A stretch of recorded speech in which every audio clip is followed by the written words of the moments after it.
नई दिल्ली। राधे राधे प्रभु जी। राधे राधे महाराज जी। महाराज जी, दर्शन बड़े या आज्ञा, आपके दर्शनों के लिए कई बार आज्ञा से बाहर आना पड़ता है।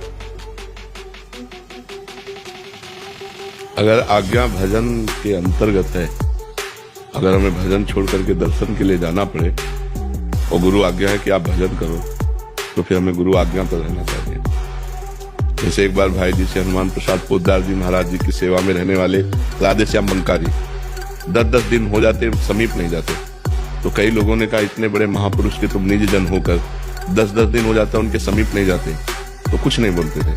लेकिन एक दिन बहुत प्रेस किया कि आप क्यों नहीं जाते, तो उनका भाई जी की आज्ञा हमारे लिए सर्वोपरि। उन्होंने कहा है कि ग्रंथों का संपादन करो। मैं रात दिन उनकी आज्ञा का पालन करता हूँ। अगर भाई जी की आज्ञा में त्रुटि हुई तो दर्शन क्या, हम उनकी आज्ञा का पालन कर रहे हैं। जब कभी समय मिलता है तो उनसे दर्शन कर लेते हैं। नहीं, भाई जी ने हमें आज्ञा की कि ग्रंथों का संपादन करो, तो मैं ग्रंथों का संपादन कर रात दिन उसमें लगा हुआ हूँ। भाई जी के दर्शन से ज्यादा भाई जी की आज्ञा का पालन करना चाहता हूँ। तो ये राधेश्याम बंका जी ने कहा। तो वैसे भी आज्ञा सम्न सुसाहिब सेवा, अगर आज्ञा का पालन हो रहा है तो बहुत श्रेष्ठ बात है।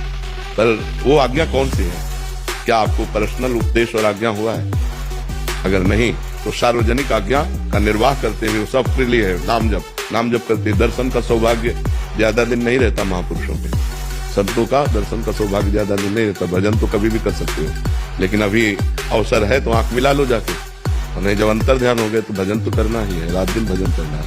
आंख मिलाने का जब अवसर मिले तो चूकना नहीं चाहिए। जाकर के 10 परस अग्नाश बास निज संग करो दिन, 3 मुख हरिजन सुनत श्रवण मानो न प्रकृक्षण। कल अभद्र वर्णक है। कलयुग के सब दोष नष्ट होते, पाप नष्ट होते। संत समागम जब हम करते हैं, संतों का दर्शन करते हैं, उनके पास बैठते हैं, उनकी कृपा से हमें अध्यात्म शक्ति जागृत होती है। हमारे पाप नष्ट होते हैं, हमारे कलयुग के दोष नष्ट होते हैं। हमारा मन भगवान की तरफ सहज में, परमात्मा की तरफ सहज में भागने लगता है। इसलिए अगर कभी संत समागम का अवसर मिले तो भजन छोड़कर भी संत समागम करना चाहिए।